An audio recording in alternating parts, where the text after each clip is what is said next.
Guys, நம்ம இந்த வீடியோவில் என்ன பார்க்க போறோம்னா, இது ஒரு ஸ்லாப்பு. இந்த ஸ்லாப் மேலே நின்றீங்கன்னா இந்த இடம் இருக்குல்ல, இடத்துல ஏறவே முடியாது. ஏன்னா இந்த இடத்துல ஏறும்போது இப்படி இருக்கும். இதவே கொஞ்சம் இங்கே போட்டுருந்தாங்கன்னா இப்படி ஏறிக்கலாம். எதனால கேப் விட்டுருக்காங்கன்னா, இது ஒரு லைனு போகுது. இந்த கட்டு வேற கட்டு, அப்படிதானே?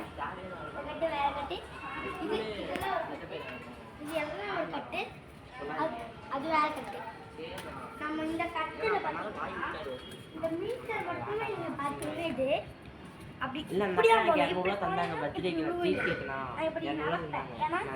வால் கிளீனிங் போகிறேன். அது வரைக்கும் ஒரு நாள் யாருன்னா அதுக்கு ஸ்டோன் இருக்கணும். சொல்லுங்க. பாத்ரூம் வைஸ் இது இங்கே பாத்ரூமுக்கு வச்ச சில பேர்லாம் அங்கே பெட்ரூம் நம்ம இதில் எப்படி ஏற முடியாது. இப்படி கூட நிற்க அது வரைக்கும் அது வரைக்கும் ஏற முடியாதுல்ல. இங்கே ஸ்டோனாக இருக்காங்களா, ஸ்டோனு நல்லா கிரிப்பாக இருக்கும். அந்த ஸ்டோன் அந்த வரைக்கும் ஏறலாம். 35 மீட்டர்ஸ். எப்படி சொல்கிறேன்னா 35 மீட்டர்ஸ். 35 மீட்டர்ஸ் கீழே குடிச்சா ரொம்ப பயமாக இருக்குல்ல. அதுக்கு இந்த ரோப் கூட செட் பண்ணுவாங்க. அதனால தான் சொல்கிறேன், இந்த இடத்துல அது செட் பண்ண போகிறாங்க. அதனால தான் சொல்கிறேன், இந்த இடத்த அப்படி சேர்த்து விடுவாங்க. அவங்க ஏறாங்க இருக்கலாம்.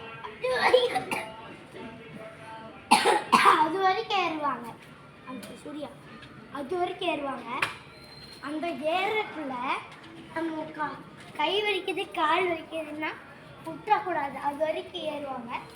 நம்ம அந்த ஸ்லாப்பில் பிடிச்சி இந்த ஸ்லாப்பில் ஏறி இந்த ஸ்லாப்லேருந்து ஒரு ரோப் கட்டி அது வரைக்கும் ஏறுவாங்க. ஒரு சில பேர் தென்னை மரம்லாம் ஏற தெரிஞ்சவங்க தென்னை மரத்தை ஈஸியாக ஏறிடுவாங்க. ஆனால் ஏற தெரியாதவங்க இந்த பைக்கில் படத்தில் கூட ஏறுவாங்கள்ல, அந்த மாதிரி ஏற தெரிஞ்சவங்கன்னா அது வெயிட்லெஸ்ஸாக இருக்கணும். வெயிட்லெஸ்ஸாக இருந்தால் தான் ஏற முடியும். இந்த பைக்கே அப்படிலாம் கழுன்றும் இருந்தாலும் ஏறுவாங்க. கழுண்டா பைப்பில் இருக்க தண்ணியெலாம் இங்கே வரதில்ல, லீக் ஆகிடும். அதனால தான்